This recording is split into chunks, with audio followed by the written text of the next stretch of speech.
Hey guys, Toolman Tim here. Welcome back to the workshop where we create community, find freedom, promote preparedness, and share success. Tonight is May 26, 2022, and this is episode 119 of the Workshop Podcast. So we're running everywhere tonight. So give me a second. We'll get everything set up and running.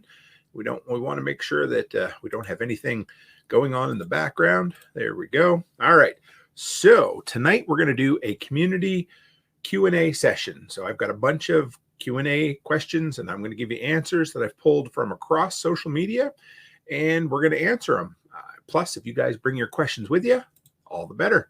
Who do we get in here tonight? Hey, Rachel Brown, she's putting the birds to bed right now, and Chicken Hawk is here to hang out while on lunch at work. Nothing wrong with that. All right, so first let's get the announcements out of the way. We always have a few. Tonight, first off, just chatting about PBN. You guys know we are live across a bunch of platforms tonight. We're on Float, we're on Telegram, we're on Odyssey, YouTube, Facebook, and Spreaker through the Prepper Broadcast Network. So if you're not over checking out the Prepper Broadcast Network, why not? Absolutely check them out. There's been a lot of really cool content this week. Matter of fact, guys, chatted with a lady about concealed carry. PBN, the Next Generation guys talked about suburban and rural security, and Sarah Hathaway on The Changing Earth had Survivor Jane on about food preservation.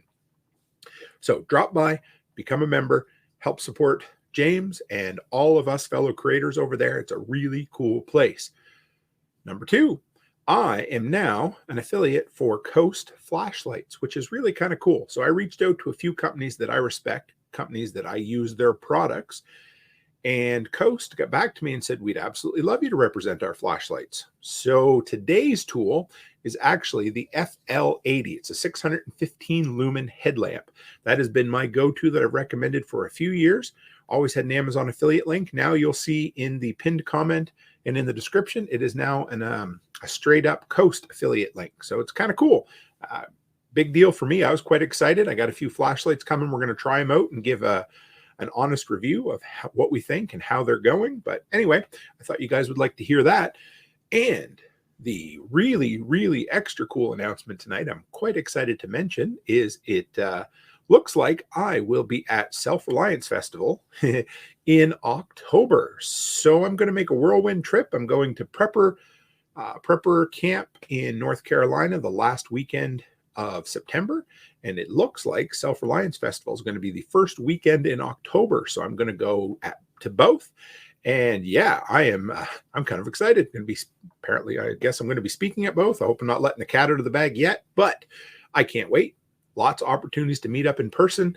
Going to have a few days between Prepper Camp and Self-Reliance Festival, so definitely want to figure out what I can do in between those times as well. But yeah, I'm excited. And thanks, Chicken Hawk. He says, hell yeah, awesome, and an awesome brand. Yeah, I was excited about that too. Love Coast flashlights. Okay, May 26, 2022. I have to shout out my beautiful, incredible wife. It is her birthday today, 29. I am very, very proud of her. And yeah, I love her to death. She's a hard worker running her business on a regular. What an incredible female entrepreneur. I just love her to death. And I had to shout out giving her a happy birthday. I'm showed on social. You won't be, if I lean down and show you, it'll be quite funny. It'll just be awfully bright and shiny, but I ended up today. So quick word of advice. Don't leave your pry bar on the top of your 10-foot ladder and then move your ladder and not expect to get hit in the head. Cause I did that today, put a little gash on the top of my head, had to go over and see my wife, and she fixed me up real nice. Didn't need stitches, at least I don't think I did, but just trying to copy Carrie Brown and hitting our head while we're at work. Hey, Martinson family.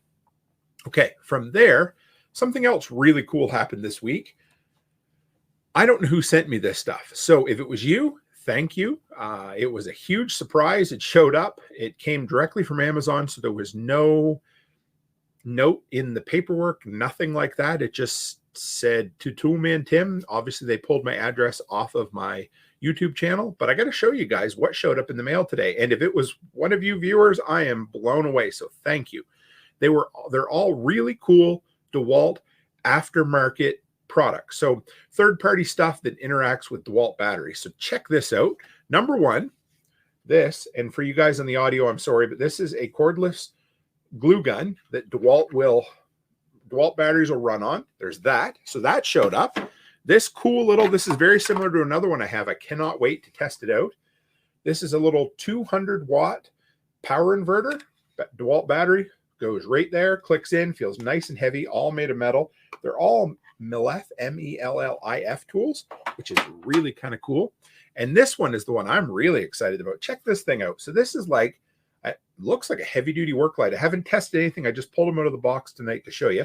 This is all metal heat sink back here and a nice heavy duty plastic with, what do we got? 1, 2, 3, 4, 5, 6, 7, 8, 10 LEDs, I believe. It looks really cool. So I'm excited. I can't wait to test this stuff out. I can't wait to do reviews on it. And if it was you, thank you. And if you want to stay anonymous, great. If you want to let me know it was you, also appreciate it.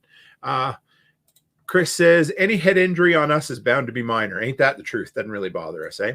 And Rachel Brown says, $10 if you do the pinwheel tan line. I had a crisscross of medical tape on my head today, and the guys and ladies in the Telegram group were telling me that I should leave it on for a week or two and get an epic tan line.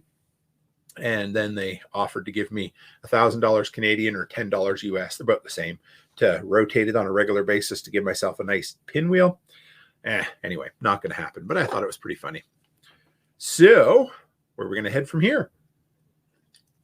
I went through and grabbed the best, or, some of the most pertinent repairedness questions from social media, from YouTube, from private messages, emails I've got over the last, I would say this goes back about 2, maybe 3 weeks.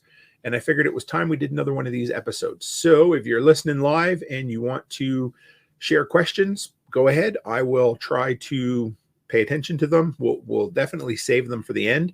So if you've got some, hang on to them or bring them in right now and we'll answer them at the end. So first off, this one came from Melody. She shared this in the Telegram group the other day. She said, alrighty, people, Father's Day assistance needed. She says, I know you're a DeWalt guy, Tim. A lot of DeWalt guys, DeWalt guys and girls in the Telegram group. She says, my husband's requested the DeWalt cordless pole saw. It's much less expensive to buy without the battery. He has several batteries from all his DeWalt things. Should I get the tool only, or should I just get the battery with it? So we had a long discussion about this, and this is one of those things, there's really no wrong answer, because you can never go wrong with more batteries. Love batteries. So number one, the DeWalt pole saw, you're never going to be disappointed with. That thing is incredible. It has tons of power. I'm going on my 3rd season with it, so 2 full years. I believe it was my first ever or second ever review video I did. And the thing still looks new, still runs like new. It's just a wonderful tool. I love it. Now, as far as bare tool, not bare tool, number one, if you've got a bunch of batteries already, you're okay. They'll run off of any battery. The 5 amp hour seems to be the nice balance for weight to runtime. But some of the other guys in the chats, the 2 and the 4 amp hour batteries work fine for it as well. So if you already have some and you just want to get the bare tool, go for it. Now, like I said, you can never, ever have enough batteries. DeWalt almost always this time of year has their landscaping gear going on sale. At least in Canada, lately we've had the Home Depot ones, where Home Depot says, if you buy this, you get a free battery with it, or quite often they're throwing in the handheld blower. And I love that blower. So if you can get that for free, go for it. But yeah, this is the time of year to pay attention to the Home Depot flyers, and Lowe's a little bit, but I don't know, maybe it's just Canada, but I find Home Depot's deals much better than Lowe's as far as their package deals. So keep an eye out, but yeah, go for the bare tool if that's what you're in for. Or pay attention and wait, and quite often they'll have, again, like a free battery. I went into Home Depot on the weekend. I kind of got a real grumpy guy. I went in to pick up that ultra compact impact driver that you guys might have seen on social that I've been playing with so far. Really like it.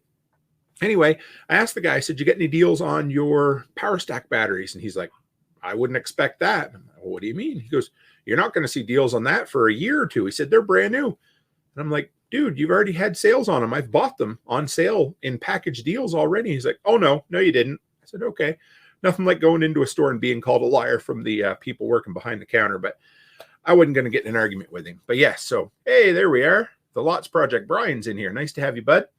So yeah, I mean, it is literally 6 of one, half a dozen of another. But, if you've already got a bunch of batteries, bare tools are a great way to kind of extend the amount of, the amount of tools you can have for the budget you have, for sure. And again, the other problem with buying the whole kit all the time is you end up having a whole bunch of chargers you just never use. So like I said, I like waiting until they have the buy a tool, get a free battery, or sometimes buy a tool with a battery and get 2 more batteries. But yeah, either way. So next one. And I told Mike, or otherwise known as Leos, that this question would end up pretty much everywhere. And so he came in and he said, Kim and I, that's his wife, we're biting the bullet and we're going full replace on an old toilet. I said, I've done this before and more or less know my way around, but I was kind of wondering what sort of advice community the Brain Trust might have on this. Said, brands you love, brands to avoid, stuff that isn't in the box, stuff that you buy to use because it's better than what comes in the box. So yeah, there's a bunch of things here to think about. So if you've never replaced a toilet before, it's nowhere near as intimidating as you might think. It's literally, 3 connections? Well, 3 connections if you have a toilet that's already assembled, and a couple other connections. Really, it's basically a wrench is about all there is. So first thing you want to do is get the water out of the old toilet. So turn your water supply off, number 1. Flush your toilet, number 2. So that gets a lot of the water out. Now, the back tank is going to be basically empty at that point, but the bowl itself is still going to have quite a bit of water in it. Couple of ways to get rid of that. What I did for a lot of years was just use a bunch of rags, keep putting them down in there and sopping up as much as the water. And there's always going to be a bit of water in that back trap part of the toilet. So just remember that when you pick it up, try to pick it up nice and level, or when you pick it up, lean it forward and get the rest of the water out of there. Or what I like is those suction, I don't know what you call them, like suction tubes. So they basically have a handle on them. You pull them. It's for getting oil and gas out of tight to reach spaces, but it works really good for getting the water out. So number 1, get all the water out of the toilet. And then be prepared. Those little nuts, the brass ones, they tend to get corroded over time, but just take those 2 off. Now, the next thing is, if you can, take it out in one piece. It's going to make your life a little bit easier. But they can be heavy. They can be awkward. So if you have one of those spreader clamps, they're like the slide quick clamps by Irwin. If you flip them around so that they're going out, put it down under the rim of the toilet, tighten it out, you can actually use that as a handle to pick it up. Now that old wax seal is going to be kind of nasty. So try to carry that toilet as level as you can, straight out without spilling anything. Have rags on hand all the time. Then use putty knife or something to get that old nasty wax up off the ground, because that is going to be a mess. And I get it on my hands. Just do your best to keep it contained right there. Now, as far as brands, I always had really good luck with American Standard. I told these guys this in the Telegram group the other day, but I've also had just as much luck with those $99 or $119 import jobs that Home Depot has. They've all been really good, especially the dual flushes. They seem, for, as hard as you are on a toilet, they seem to hold up really, really well. Now, the other thing I love buying are the toilets in a box, but not all toilets in a box are made the same. I know, right? Fancy that. So number 1, look on the outside of the box and see what it comes with, because what I found is a lot of the toilet. Now, if you don't know what a toilet in a box is, in theory, it's supposed to be absolutely everything you need. It's supposed to be the wax seal, the closet bolts to bolt it to the floor, the toilet seat, the supply line, everything you need to hook up a toilet, except that a lot of the toilets in a box don't come with a supply line. So check that out first. They assume you're going to have an old one, you're going to reuse it, whatever. So check on the outside of the box, make sure it has it. And the other thing, no matter what you're doing, oh, that's okay, Brian. He said accidentally ended the Telegram stream. I'm not worried about it. We're still working out the kinks with the Telegram live streaming. So anyway, toilet in a box, what it's going to come with, if you guys have never put a wax seal on before, is going to be this little paper thin, maybe an inch and a half thick wax seal. Now they're okay, but I prefer to just kind of throw them off and use them as a backup. I like to go out and buy for like $2 or $3 a max wax seal. So about 2 to 3 times as thick wax as the one that comes free with the toilet. And it has a plastic flange that runs down the inside. So as you can imagine, it helps keep all of the junk in there. And it's one more protection against leaks. But when it comes to that, honestly, that has been, Yeah, that's the one upgrade I always do. And buy a toilet in a box if you can, because then you only got one box to carry home. You might need a like a furniture cart or something like that. But yeah, they're great. I've had good luck. The imports, I've had good luck. American Standard were always great, but I honestly think a lot of them are made in the same factory at this point. So yeah. And so for the record, Mike ended up going ahead and doing super well, getting it installed, and didn't kill anybody while he was doing it. So good for him. So the next one was, this one was Nate. This was from a couple of weeks ago, and I meant to share this earlier, but he ended up having rot in the back of a shed. First, I thought it was the chicken coop, but it was a soft spot that I think he said a squirrel ended up digging through. So picture a perfectly shingled roof that he did an awesome job on, and a circle, I don't know. It looked like 2 or 3 inches in diameter, maybe a little bigger in the picture. And the squirrel had basically eaten through the shingles and made a perfect hole right there. So basically wanted to figure out the easiest, quickest, least invasive way to patch that kind of, a baseball size hole on his roof. So what I came up with, and what I would, if it were up to me, and I know he's fixed it and it looked really, really good. But if you have I love oscillating tools. And if you don't have an oscillating tool, some people call them multi-tools, get one of those suckers because they're awesome. And just make yourself a square. So up underneath, below the shingles, just kind of trace out a square that's just a little bigger than the hole, and use your oscillating tool to just cut that without going through the shingles above. Then get yourself a piece of plywood that's the same thickness as your roof sheathing, fit it up into the hole, and then take strapping all the way around it and screw it in with screws that aren't going to go through the top.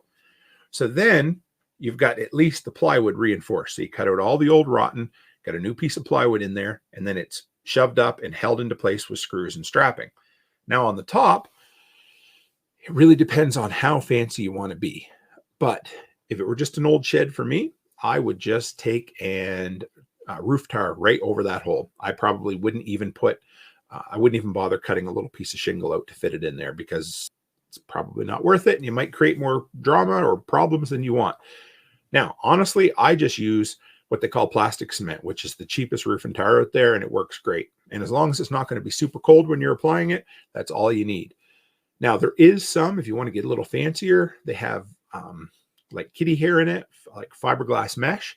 And if you spread that on there, it creates kind of an interwoven connection, and it makes it just a little sturdier. But I'm totally fine with just taking and putting 3 or 4 layers of roof and tar over the top. It's going to seal it. You're not going to have any rot. You'll be all set. So yeah, and not as bad as what I was dealing with today. I ended up having to replace the fascia boards, the eave boards, so the eave boards, the soffit boards, and the fascia all on one side of a house. It had gotten rotten because it basically wasn't sealed up properly before. And I found a bird's nest in there, and they used chipboard for the soffit boards. So it had completely disintegrated to the point where I can just take my hand and crumble it up into dust. It was one of the worst messes I've seen in a long time. Yeah. So next, this one was kind of funny. This one came from Naj. That was the only name I had from over on YouTube. And so they were looking at, I did a review a while back on the Cat brand ratchet straps. And if you haven't seen them, I love them. They're my go-to ratchet strap. They're yellow and black. So, I kind of enjoy that with the Walt colors. And it has like the double hook finger, and it's pretty wide and pretty thick. And so let me read you the question. You guys can, anyway, it says, I'm looking forward to using this strap on the side rail of my rooftop on my vehicle. The underneath of the side rail is wide and a flat surface, and the double hook does not completely grasp the underneath of the side rail. When ratcheted, the tension in the strap keeps everything tight, but I'm worried if it stays the same at highway speeds. How do you feel about that? Well, I would be a little bit nervous. So I've run into that before. A lot of the old Dodge Grand Caravans had a fairly wide roof rack on them. And so ratchet straps are made to cinch into something. And yes, if you put tension on them and they're kind of holding on, but just holding on the wrong angle, if you hit the wrong bump, things can shift sideways or it can go flying right out. So what my recommendation is, at least what I've ended up doing, is see if a lot of times on your roof racks, and you guys have probably seen this done before. And sometimes it takes 2 ratchet straps to do it, but it'll make your life a little easier and you'll feel a little better. But so if you take and run the ratchet straps around, and instead of trying to hook them onto a wide blade that it's going to pop off on, run them underneath of the roof rack, meet them in the middle, and then hook both sides of the ratchet strap together, and then tighten it down so that you're making a continuous loop and you're hooking to itself. A lot of people don't think about that, but it's a real simple, easy kind of little hack and tip that works really, really great. Because other than that, it can, I wouldn't want to do it. In a pinch, you can always, I've done this too. If you don't have any passengers in the back seat, roll the passenger windows down a bit, and a lot of times you can hook there. But I just wouldn't feel good about having something that's kind of sliding on the edge with a lot of tension under it. You hit the wrong bump, and whatever the hell's up there, whether it's your mother-in-law or a piece of furniture, they're going to end up going flying. And if it's your mother-in-law, maybe you feel bad, maybe you don't. I don't know. But if it were me, I would just be worried about the liability. So yeah, hook it underneath, run it underneath the roof racks, and then hook it to itself. Sometimes you got to add another ratchet strap with it, but it works good. So the next one here, this one came from, I don't know, we'll call him Sam. I don't know what the name was exactly. And they're asking about the DeWalt push mower, the battery one that I've been running for, well, this is the 2nd season that we've been running as a full landscaping set. It's been, blows me away how friggin' good that thing runs. So good. Yeah. Oh, so Chicken Hawk says, let's see. That's what we did on our van when we went on vacation. I added the bungee cord net over it all. That's a good idea. And yeah, because it just gives you a little extra peace of mind, right? But yeah, and a bungee cord would work as long as, or a tarp strap, the rubber ones, those would work really good too. And it reminds me of one time, I don't know how this worked, but I was in the office at the hardware store and I see a car pull up and they had a generator in the front seat, the passenger seat, and they were bringing it back for a return or repair, warranty work, whatever it happened to be. And they couldn't quite get the passenger door shut. So they took a piece of rope to the upright, window post of the passenger door, and they tied it to the steering wheel. I don't know how they drove there.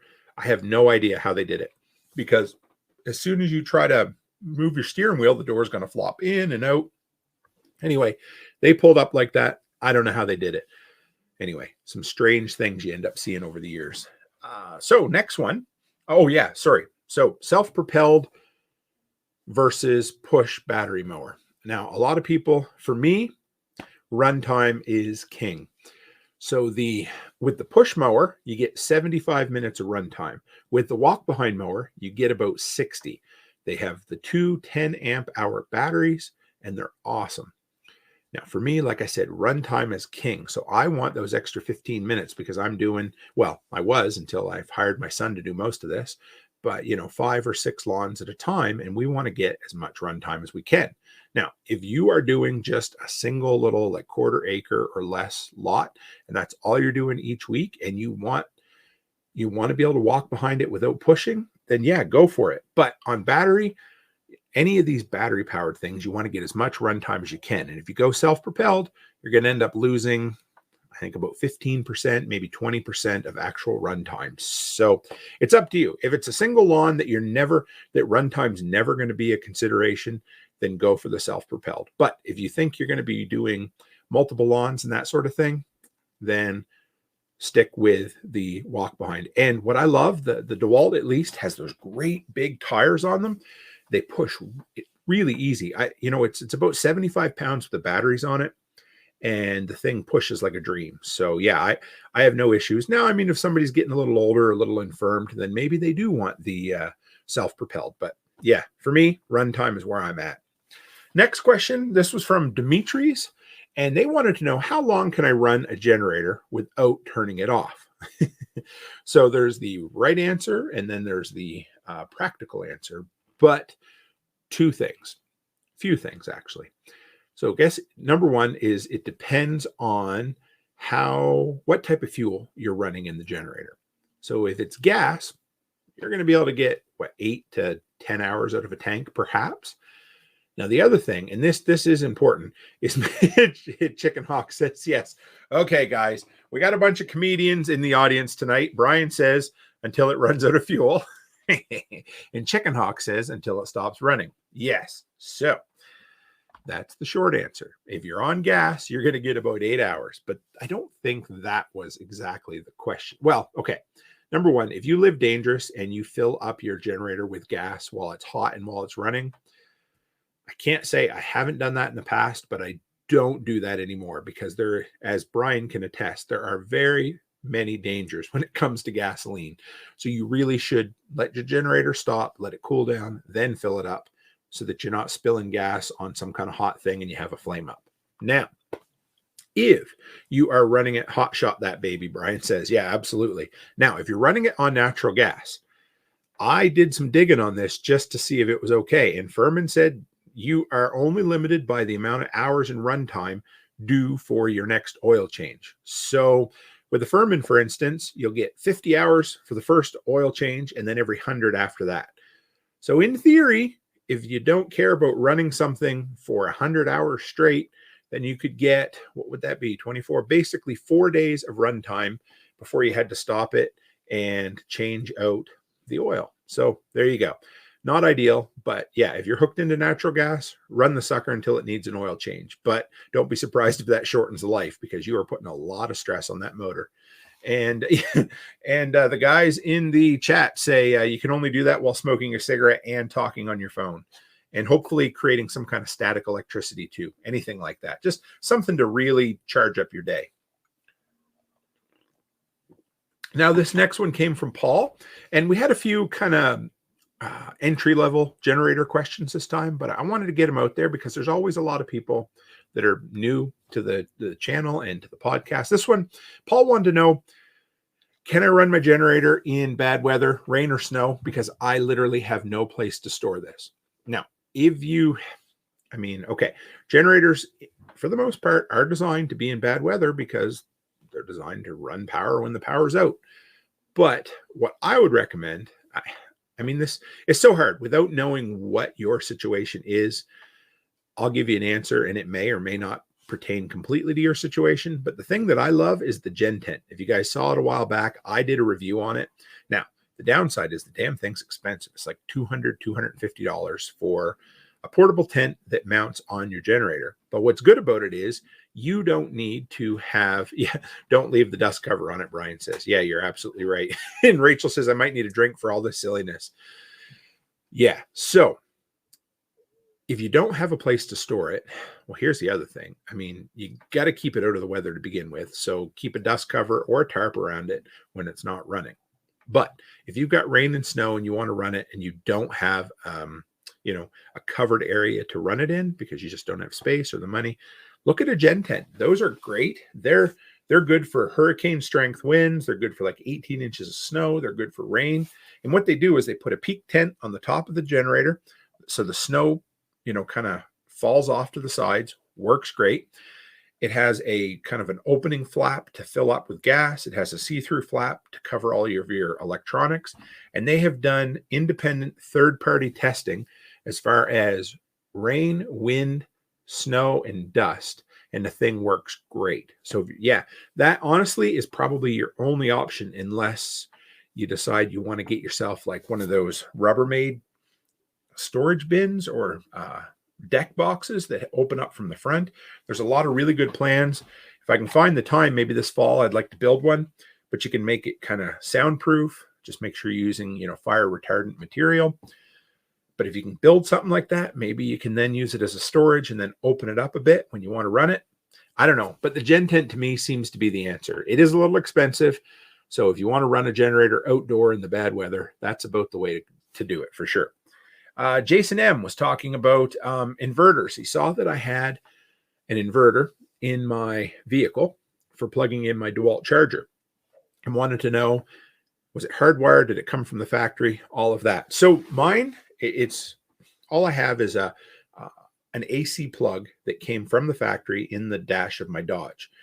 Now, I believe I talked about this recently on the Wednesday afternoon show I did with Nicole and John.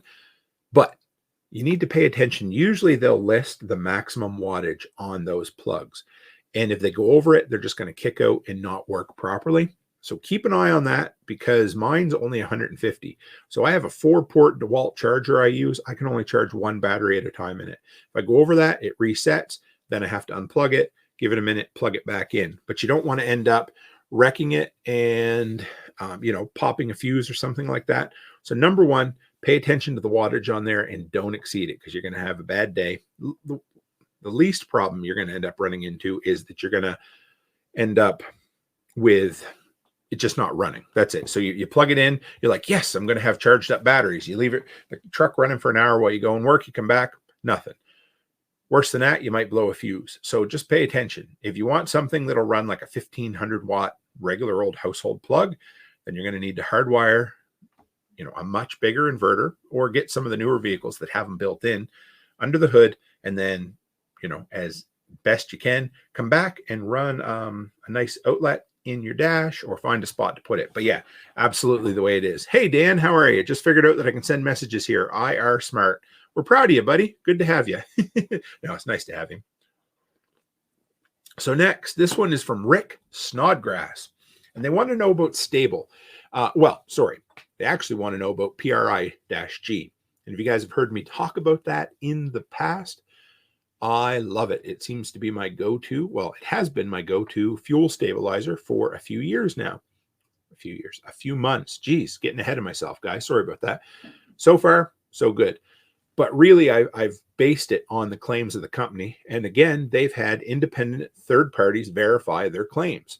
So what he wants to know is, if I filled my fuel with stable first, can I change over to PRI-G? I looked it up, and the short answer is yes. And the long answer is also yes. So if you want to know, stable only recommends a single treatment of fuel. Once you've passed the year that they say, stable will not bring the gas back to life. That's it.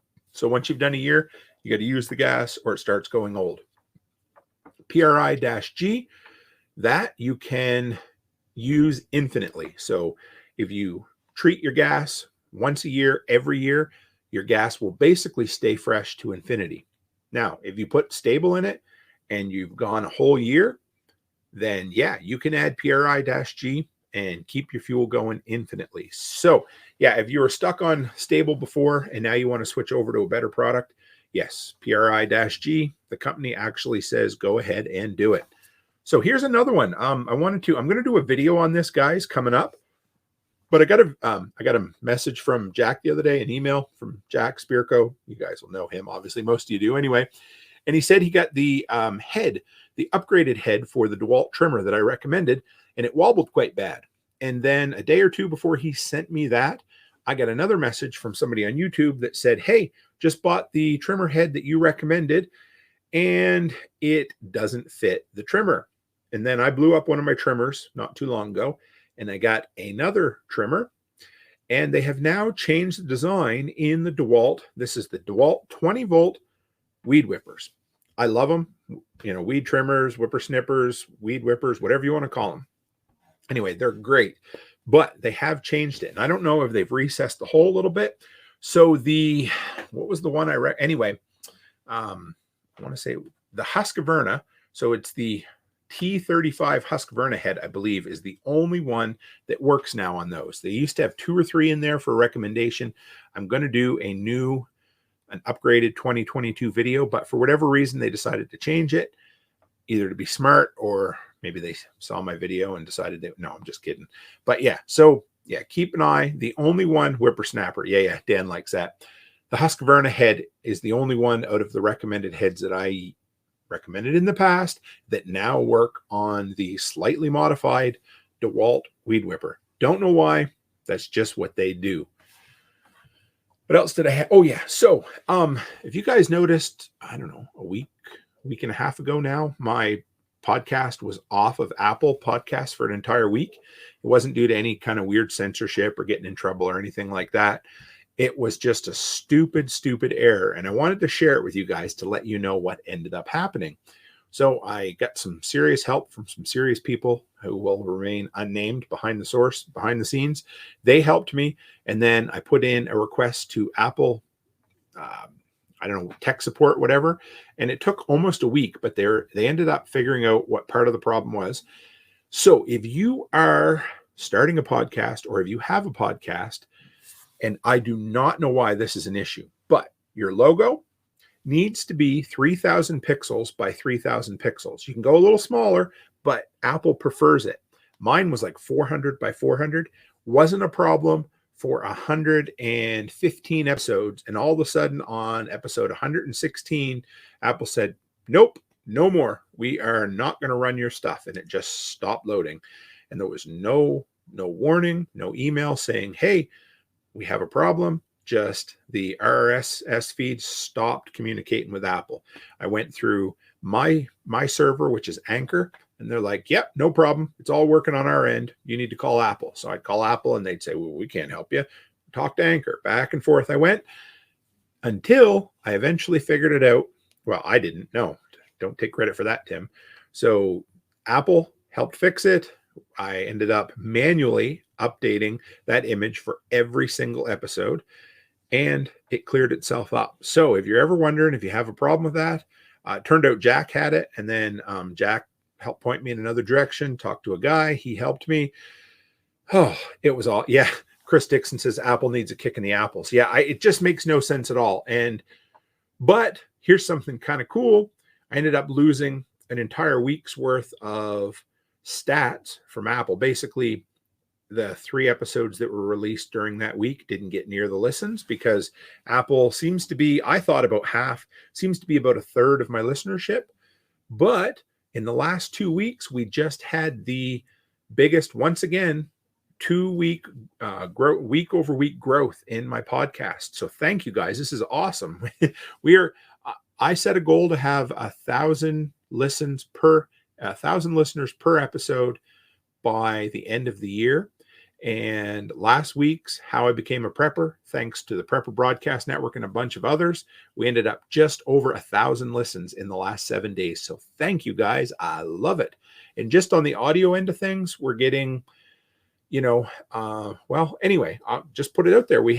So this last 2 weeks, I ended up having almost 2,300 downloads from the 6 episodes I put out. So thank you guys. It's growing like crazy. And yeah, we're just going to keep going. And my goal was to get each episode to 1,000 listeners this year. And because of you guys, thank you. It's awesome. I appreciate it. So thanks, Chris. Now, the next question, I don't know how I threw that in my notes in between, but whatever, here we are. This was a really cool one. And I got a shout out to Carson, another fellow Albertan. We meet up sometimes when I go to Edmonton. He hooked me up with some, what do you want to call it? Rhubarb roots. So yeah, try to say that without East Coast accent, rhubarb roots. So anyway, he asked, first question came through. He said, what issues do you usually run into in your gas mowers? And then he basically wanted to say, like, I'm looking for a gas mower, but I don't want to spend a lot of money on it. So what do I look for? How do I find something on the cheap? So I sent him a whole bunch of recommendations. He ended up doing really good. So I'm proud of him. But so for me, the first thing I look for in a used trashed mower is, and Chris Dixon will attest to this, but a lot of times it's just bad gas or gummed up in the carburetor. This is, 80 to 90% of the time. Or sometimes you can be lucky and they just broke off the pull cord and you can fish it out and fix it up and do well. But anyway, so 2 things that I find with old mowers. Spark plug. So the first thing you want to do is replace that spark plug because it's like, well, it used to be a $2 investment. Now it's a $5 investment. But I literally gave myself a case of tennis elbow one time because I was too stupid to replace a spark plug. So replace the spark plug, then put some seafoam through it. And a lot of times that will end up fixing one. He said, oh, geez, I don't know how Chris, thank you. I should have mentioned that. Yeah, Chris, you call Chris and he sells you one that's rebuilt. See, I need to be better at making connections amongst people. Sorry, Chris, that would have been awesome because he ended up finding one for next to nothing on Kijiji. So what I end up looking for, and maybe Chris, you can chime in here too. But if I go, if you go to certain landfills sometimes or recycling places and you see nice looking mowers that just get thrown there, a lot of times it's either because somebody upgraded. I've brought mowers home from different places before that were 100% fine. It was just that somebody ended up upgrading and they threw it to the curb. drive around on large garbage day, that's another time. Or put out on Facebook or Kijiji, hey, looking for, or Craigslist. Kijiji's a Canadian thing. So put online like, hey, I'm looking for an old mower that, might not be running real well. So yeah, look for something that looks like it's in relatively good shape. It's just not running for some reason. And if it's not spitting oil or, what black or blue smoke coming out the back, that kind of stuff, there's a good chance that a can of seafoam and a new spark plug is about all it'll take because they're simple. So yeah, anyway, he ended up finding one. And I didn't ask him how much, but he said it was dirt cheap and he got it up and running. And that's just one of the things that I end up doing. So yeah, varnishing the carb is a #1 issue and it's a 5-minute fix. Yes. And I didn't see PA Prepper in here tonight. My buddy Josh from Pennsylvania, a good friend of mine from Zello, but I need to shout him out because he said for the first time in his life, he decided to tackle rebuilding a carburetor and he knocked it out of the park. He had, I believe it was a mower. And if I'm wrong on that, I'm sorry, but he deserves the attention. So a fellow workshop community member decided that he was going to take it upon himself. He ordered a carb rebuild kit and he did it and it started up great. So I'm proud of you, buddy. And like he said, it's never too late to try this kind of stuff. If you're a computer guy that wants to work on small engines, whatever, just do it. Get your ass out there and try it. Worst thing's going to happen is it's not going to work, and that's what it's doing already. Next one came from Jason over on MeWe, and he asked me a while back, I did a segment on the Survival Podcast Expert Council about dealing with mice, and he wanted to know what the product was that I recommended for filling in holes in concrete. So it's hydraulic cement. That's the short answer, and if you've never worked with it, it's pretty cool stuff. It will literally harden up underwater. It doesn't require water to harden, or well, it activates it, but it's a chemical type of cement. So a few things. If you're going to work with it, wear goggles because you don't want to get it in your eyes, and wear gloves because it will burn your hands. And only mix enough that you can work with basically right away. So take a little bit out of the container, add a little water, mix it up, and then start kneading it with the rubber gloves and then put it into place. Because as you put it into place, it's going to start hardening right away. So if you guys have never worked with it, a lot of times it's under the Quick Plug brand and it'll be in like a little tub. It's just powder. So take a little bit out, add a little water, mix it up, put it in there because within a couple of minutes, it's going to be rock hard. And like I said, it will literally set underwater. So yeah, if you've never worked with it, it's fun. Just be careful because it can be rather caustic. And this one was sent to me from Richard. So Richard, but he goes by Rich. He just joined the Telegram group the other day. And he added, he mentioned this. And so I haven't had a chance yet to review it, but I wanted to let you guys know about it in case anybody else had tried it. And it's an app called Upkeep. And their tagline is manage your home like a pro. Keeping up with home maintenance has never been easier. It's made by Consumer Reports. So they're, I think, a pretty good company. They seem like it. So this is not an endorsement. It's just information at this point. I'm going to dig into it some more. It's a 30-day free trial, then $4.99 a month. It's available for Amazon or iOS, Apple. And it looks like it's kind of cool. A lot of the reviews on it, a lot of them were good. And a few of them were kind of negative, but they were from people who had used it a while ago before some of the updates had been made. But it was basically the type of thing that you put in the task you want to do, and then it helps you build a maintenance schedule based around it. And it was all kinds of cool stuff, like just simple things like cleaning the magnetic catch or whatever, the rubber magnetic seal that goes around your fridge, just all kinds of neat things. So anyway, for us who, in our group here, we always talk about developing a preparedness schedule and that kind of stuff. Man, if you could find an app that would work for that. So anyway, this one's called Unkept, UPKEPT. I'm going to test it out. I'll come back and do a review on it one way or the other. But if anyone else out there has tried it, I'd love to hear about it because it seems interesting. The trimmer head that I used to recommend was the AutoCut 25-2. I had this down here in my notes, so I'm just going to share it with you now. But the Husqvarna T85 is the way to go. That is the one that fits. It works really well. And yeah, so from there, what else did I want to tell you? So today I opened up the Ultra Compact Impact Driver. Never used it before. Picked it up this weekend. That thing is tiny in my big beefy mitts. and it held up really. I love it. It's got more power than the other atomic one I had that was a normal size, and I would say more than the standard DeWalt one. Now, if you guys have questions, I got a few more things I'll fill you in on, but if you got any questions, throw them up in the comments there. I didn't open up.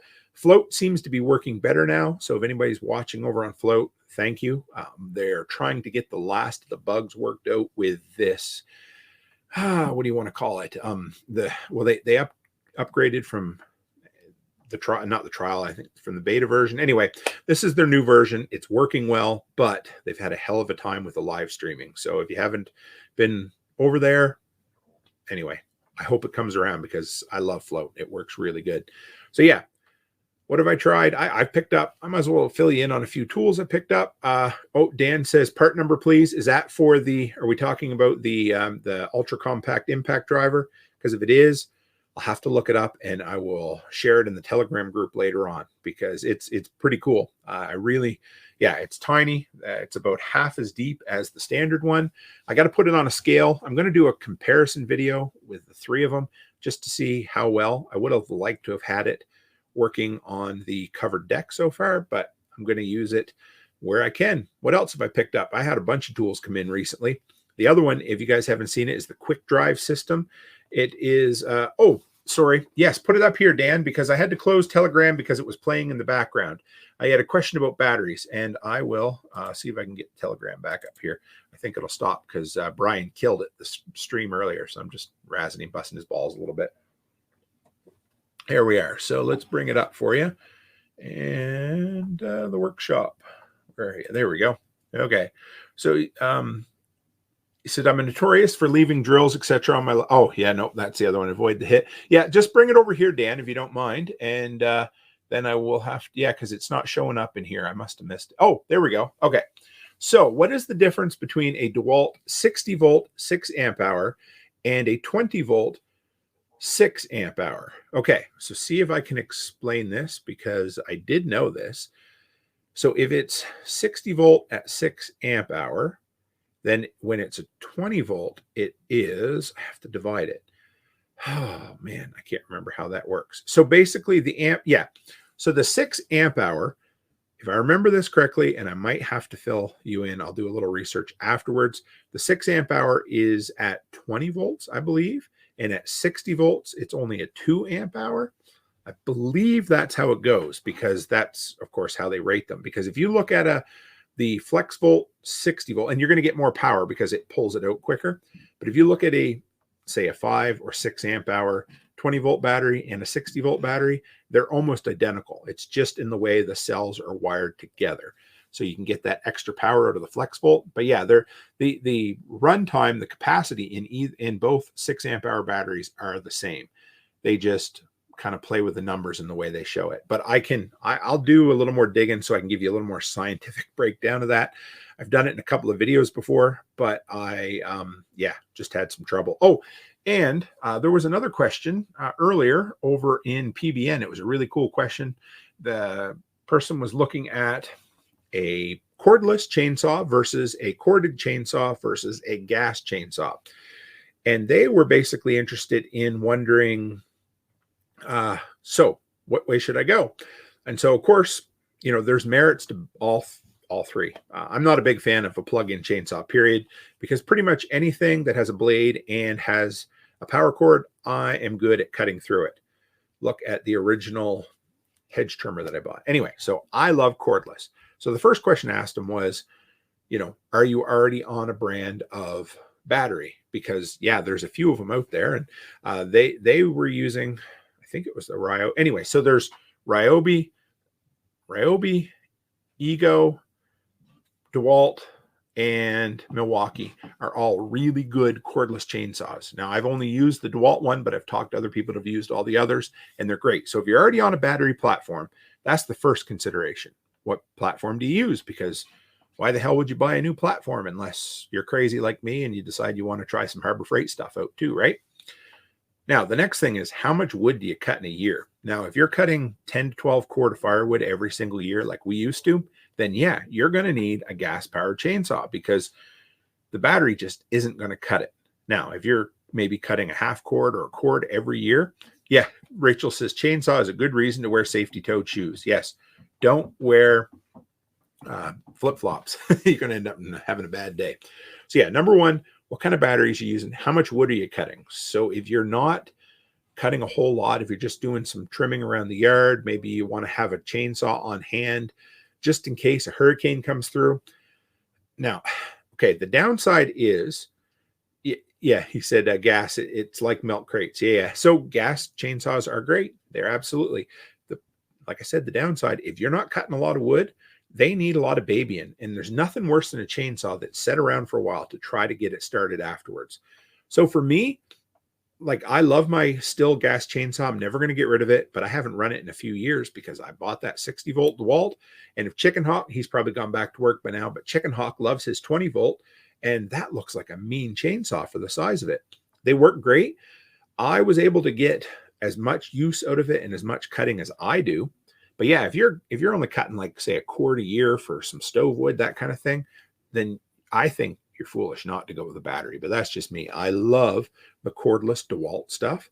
But yeah, if you're on Milwaukee, go Milwaukee. And if you haven't tried anything, Ryobi or Ego are great. I love both those. I reached out to Lowe's hoping they'd send me some Ego stuff because I really, really want to test their backpack blower. And they give me that kind of circular, well, we're always looking for new representatives. And if you're a good fit, we'll get back to you. And that was a while ago. So whatever, no big deal. At some point, I would love to get my hands on some Ego stuff to try it out because they have the most powerful backpack blower out there for a battery from what I've seen. And I would love to see how well it works in the snow and in our wonderfully warm Alberta winters, because I would absolutely love to switch to battery powered for sure. Chris says, like all tools, it really depends on what you need it for. Absolutely. And like I said, if you're running any amount of time, go with the gas. And does the gas have more power than the battery? Yeah, absolutely it does. Dan says, same, I use my 60 DeWalt, but my Echo is empty and at the ready when the grid falls. Yes, it's great to have, two is one is none, and three is a guarantee. I'm not saying have three chainsaws, but maybe you have a gas chainsaw, maybe you have a battery chainsaw, and then maybe you have what do they call those? Like a hand, I can't think of them. Like a bow saw. That's what I'm looking for, just in case, or an axe or something like that. Yeah. Hey, Arizona, this is a horrible issue. So Arizona Renaissance man wants to know, have you had issues with the bar leaking oil on the DeWalt chainsaw? Mine is great, but leaves the puddle where it sits, when it sits. Yes. And I have had a bunch of intentions. And if anybody's followed me for a while, they know I've had intentions to do this and I haven't done it yet. So two things. I had a long talk with DeWalt one day when I sent in, this was a year ago, when I sent in my weed whipper, and chainsaw for some work. And he said it is a hugely known issue. And he was kind of razzing DeWalt a little bit because, normally when you have an oil reservoir and a cap that you screw in, normally there's a nice rubber O-ring there. Well, for whatever reason, DeWalt, on the inside of the threaded part, they used a really paper-thin plastic flange there instead, to the point where if you ever try to put it in a little bit crooked or whatever, it'll tear. And that's it, you're done. It's a known issue. Now, my idea is to go to the local Napa and find a few O-rings to find which one works the best. And then I'm going to put it in there because that's where it's leaking on a regular basis. It's just horrible because, and I don't know why they don't fix it. Both of my DeWalt chainsaws do it. My 60 volt, my Flex Volt 16-inch chainsaw does it. And the awesome little, I think it's an 8-inch DeWalt pole saw, they both leak like a bugger. And it's just down to poor engineering, cheapness, I don't know, but that's the issue. But like I said, you really should look for an O-ring that'll hold up to fuel and oil. If Brian Oleskovich is still in here, he can tell us again what the type of material is, because I forget every time I talk about it. But yeah, that's what I'm going to look for. So if I can find the right one, I'm going to do a video on that. I bet that would be a good way to launch the TikTok channel, because I was on the Wednesday afternoon with Nicole and John Willis, and they basically made me promise that by June 1st, I would be putting videos up on TikTok. So I need to do that too, because it is the way. Yeah, so try that. In Arizona, come back and let me know if you end up having luck with that, because that has been my plan. I just haven't done it yet. Yes, and Rachel says less maintenance rules.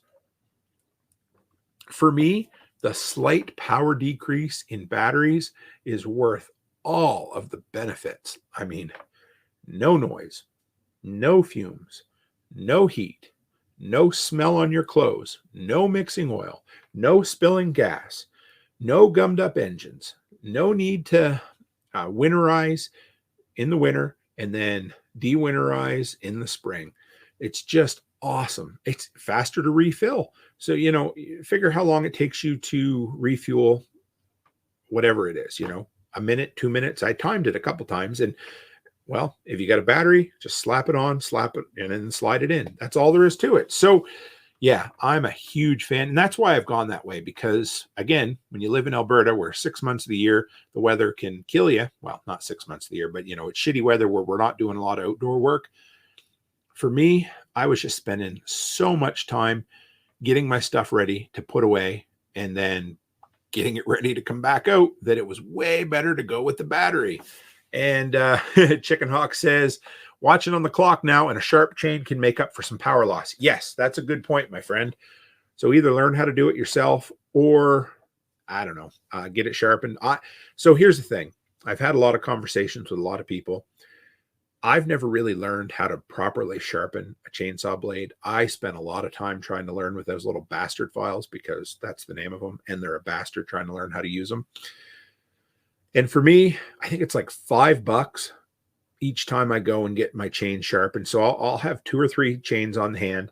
When I get down to the last one, I take the other ones into the rental shop and they sharpen them in like 5 minutes, and I'm done. There he is. Tools with Souls. Hey, congratulations, my friend. Hit 4,000 subscribers the other day. Batteries are the future. Gas and air are quickly going the way of the dinosaur. Amen to that. And like I have said, if I can find a backpack blower that will have as much power as my Stihl BR800 that is battery, boom, I'm going with it.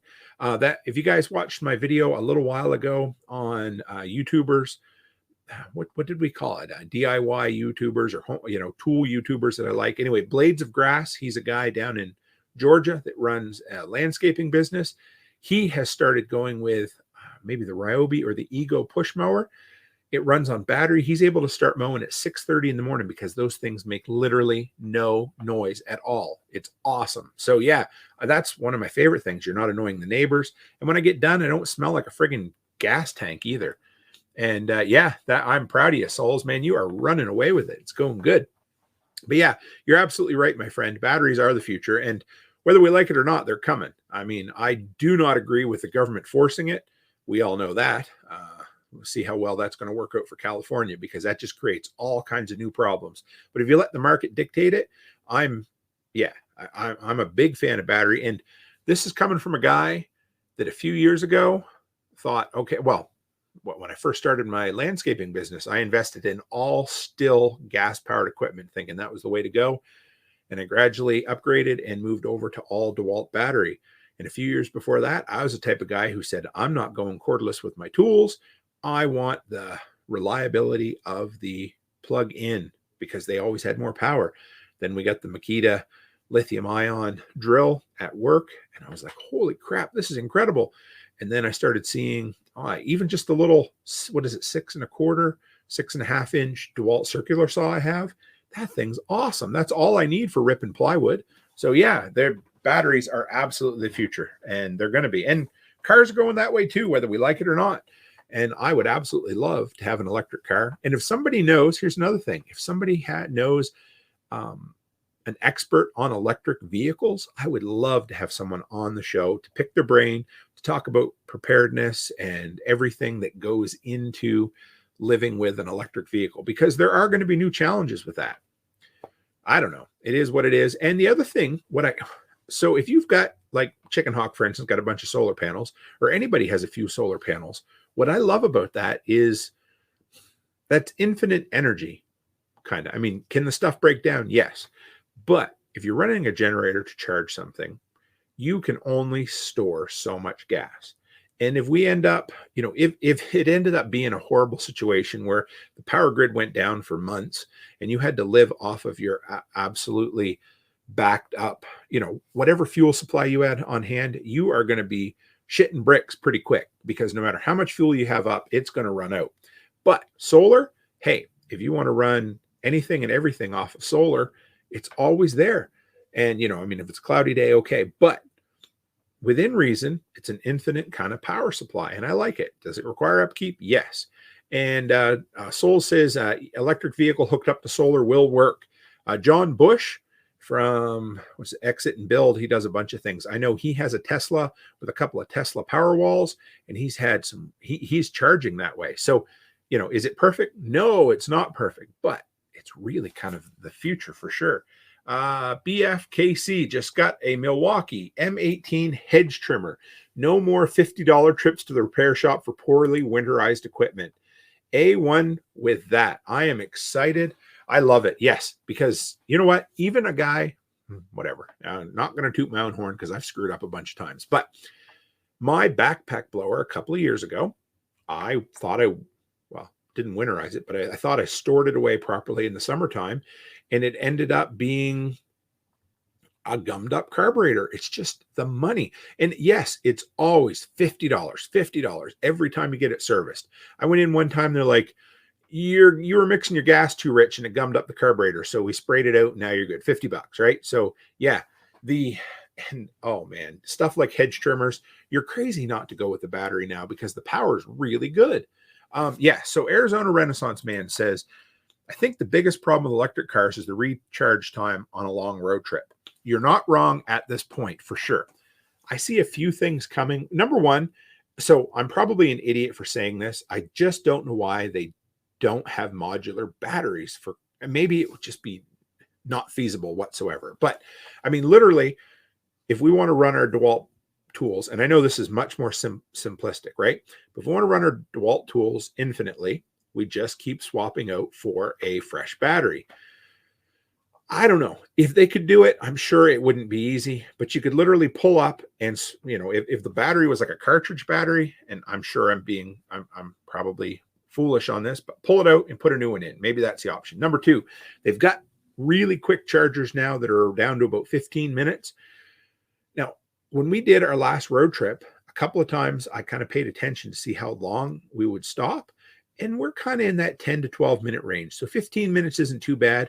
I think when they introduce rapid chargers that are less than 10 minutes, I think to me, that is the point, because everyone stops to a gas station for 10 minutes, whether it's to get snacks, whether it's to, drain your potatoes, whatever it is. So there's that. Now, the other thing, and I know, Souls, I know that's the batteries are super heavy. So I know it's not 100% possible yet, but I mean, I say that, but if you could pull up behind something and there was just a hydraulic something or other that grabbed the battery, pulled it out and put a new one in, maybe, I don't know, just an idea. I didn't know we were going down this road, but I enjoy it quite a bit. So yes, but here's the other thing. Most people do most of their driving close to home, within 100 kilometers, 60 miles from home, right? What I love is that it's going to eliminate most of your trips to the gas station. This is something I hadn't thought about a lot, and I'm sure most of you had. So like literally every night you plug your vehicle in and it's charged in the morning, so that, weekly or twice weekly trip to the gas station for your commute, that's gone. And if you run the numbers, they're way cheaper. Electricity is so much cheaper than it is to run with gas, and gas is just going to go up, right? So yeah. Oh man, we got all kinds of cool stuff. So here's Chicken Hawk's thought. And I can make power for 20 plus years with solar, but I can't make gas. Well, my friend, I have 5-gallon buckets of navy beans at home that allow me to personally make gas. But yeah, you're right. I can make power for 20 years with solar. Yeah, exactly. That's what it is. You guys set it up and you're good to go. And there's no need to store all kinds of combustibles and fuel that needs to be treated. So I kind of like it. Soul says, Generac sells a generator that hooks directly in your solar array. I love that idea. Here we go. Yeah. also, when they move to solid state batteries for EV cars, that will be a game changer on these vehicles. Yes. And I know, they're all kind of micro changes and just small little improvements. But I mean, even just look at something like the DeWalt Power Stack battery. And that, to me, that's a game changer. I love that friggin' thing. Can't wait to get my hands on a few more of them. So they're going to make incremental changes. They're going to make slight improvements. They're going to make, in the factories, they're going to find efficiencies and things are going to get better. And yeah, I hope there's just an incredible, someday we wake up and they're like, hey, here's the new battery technology. This is how it's going to work. BFKC said, and weeks awaiting because there's not all that small engine mechs around, at least in our area. Yeah. Oh, right. We're talking about sending gas powered things in for getting them fixed. Yeah, you're right. And Souls talked about the heavy vehicles or heavy batteries. Dan says they just need a good solar panel charger for the cars. We're being pushed that way. Yes, they are. And I know I think the market would have went that way anyway. The government's going to force things as the government does.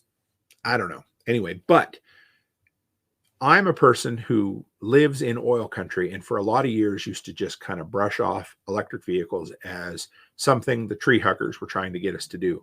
But I'm telling you, the benefits that are coming around the corner with them and are basically there now. I'm excited. I can't wait. And we started doing some digging last year on Zello. We were talking about it, and I didn't know how well, say, a Tesla would operate in sub-zero temperatures. No problem at all. I had a relative the other day shared a meme that said that electric vehicles basically couldn't create heat. And I'm like, come on now. It was one of these stories about somebody being on the side of the road. Anyway, so a Tesla can run for 2 full days and keep the interior temperature at 65 degrees Fahrenheit at 15 degrees Fahrenheit exterior temperature. 2 days. The average vehicle can run a day to a day and a half idling on a full tank of gas. I don't know. I thought it was pretty cool. BF says forklifts operate with swappable battery packs now, probably not too far off in the vehicles. And to me, that's what I think. I don't know. I just look at it and I'm like, okay, slide a battery in, slide a battery out. We're all set. And it'll be what it'll be. But I think that would be the easiest way to, so it kind of reminds me of the people that go around and pick up those scooters at night, charge them at night, and then bring them out in the morning. So if you could swap out batteries, you really don't have a need for rapid charger infrastructure at that point, because you can have somewhere that keeps a whole bunch of these modular batteries on hand and charges them at the slower rate that doesn't cost as much. And then you pull in and you literally swap out a battery and you're gone in 5 minutes. By the time your kid goes to the bathroom, then comes back out and says, hey, Dad, I need $3 for a bag of chips. And then you send them back in and they get their chips. You're ready to go. So I don't know. I think it would be a really cool thing. Arizona says, like cell phones, fast improving. Yes. And that's the way, all of these different technologies, the more we use them. My wife and I had a conversation the other day about this. And I said, it's a lot like when the gas vehicles first started, the horseless carriages. There were no interstates, but the technology was invented and the infrastructure came around it. And that's what's going to happen with these. The more and more people that buy them, not because the government tells them they have to, but because they make financial sense and they make practical sense, then all of a sudden the companies will be like, hey, you know what we need to do? We need to build more chargers. We need to build more infrastructure. And, for everybody that says they'll never make a universal car battery that you can swap out, well, I didn't think that they would end up making a universal charger. And basically, I think there's only a couple on the market at this point. So they can be, I don't know, maybe it'll happen. I'm still waiting for Apple to switch to a USB-C on their phone too. That pisses me off. When they're using it on some of their iPads and things like that now, but there's really no reason why they couldn't. I don't know. So yeah, if you guys have anything else you want to throw up there, go ahead. What else do we have on the go? So Saturday, Saturday, I'm quite excited. It's my little pet project episode I'm going to do about Waffle House. If you guys didn't follow me on social while Becky and I were away, we had a grand time eating at Waffle House like 3 or 4 times. And I got talking to some of the employees, and it turns out that they're more prepared for emergencies and disasters than most other businesses. So I'm going to share what I found out about them so far. I'm kind of excited about that. Sunday night, we got Greg Gorecki coming on. He runs the Apocalyptic Training and Survival Skills School out of Edmonton. So another Albertan coming on the show to chat about this. It's kind of like bushcrafting and survival and prepping skills all wrapped in one. It's a 2-day course that he offers there, and we're going to bring him on and we're going to chat about it. Something else to ask you. If any of you are going to be at Self-Reliance in October and you have a recommendation for something you'd like to hear me speak on, let me know, because I'm still working out what I'm going to speak on. I talked at LFTN Spring Workshop. I did, you can do it, finding freedom through entrepreneurship. At the Prepper Camp, I'm going to be speaking 3 days in a row, sharing the same presentation on Repairedness, the art of home maintenance when help isn't around the corner. And yeah, so I don't know. There's lots of things I could, but if you guys have a request, send it in to me. I would love that. So yeah, no more questions there, guys. So let's wrap it up for tonight. We've been 1 hour and 10. I always love having chats with you. Like I said, Saturday, we've got the Waffle House show. Sunday, we've got Greg Gorecki from the Apocalyptic School in Edmonton. And if you're over listening on PBN, wow, there is so much on the go over there. But tomorrow night will be my follow-up. Not my follow-up, but the guy that follows me is Carl A.D. Brown on The Strange Truth. He deals with the stories, the news stories that nobody wants to talk about, with a focus on Christianity and a whole bunch of other stuff. So check him out. And Rachel says, I really like hearing you volunteered to be the ugly cheerleader at LFTN. Thank you. Appreciate that. Always something on the go, right? Yeah. So from there, guys, yeah, follow me. Come back. We'll have a great conversation Saturday night. We'll have a great interview on Sunday night. And if you're still listening at this point and you haven't joined the Telegram group, that is where our community interacts. So anyway, guys, I tell you every week, but I do appreciate that you'll come in, because this is the good weather where we're all outside getting shit done. And I'm in here chatting away with you, and you guys are coming by and chatting with me. So thank you. And as always, stay happy, stay healthy, and have a great week.